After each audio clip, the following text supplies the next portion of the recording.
We want to correct a detail on a story we brought you earlier this week about how the Houthis became major players. Ooh, here we go. In it, we reported Hamas is considered a terrorist organization by several countries and entities, including the United Nations. In fact, the UN does not consider Hamas a terrorist organization. Oh, isn't that interesting, Adrian?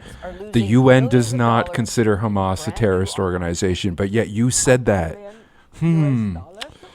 Really interesting that you would say that. From the devastated victims to those doing the scamming. What if you didn't make money for the company? Then will be beat and electric shock. A CBC Marketplace investigation right after the break. Plus, Rosie's here with that issue. Hey, Rosie. Hey, Adrian. Tonight we're going to talk about the federal Conservatives' response to Alberta's gender identity policies. Puberty blockers for minors. Yes. Do you agree with that? I think that we should protect children and their ability to make adult decisions when they're adults. So why did it take so long for the Conservatives to weigh in? Chantal, Althea, and Andrew join me to talk about that and more. It's very interesting that they made that report when they did, all in unison with like the New York Times and all of those other websites. There was the Mint Press put out a report that was talking about how CNN, the New York Times, I believe ABC News, and a couple of other websites, news agencies had these like coordinated reports that were basically stoking angst over like a war with Yemen. And I'm sure all of those news reports had that exact same talking point, where Hamas was considered to be a terrorist organization by the UN, and it's just straight up lies, right? And it makes sense if you're trying to like generate fervor in that moment, right? Like the lie, it really just doesn't matter, because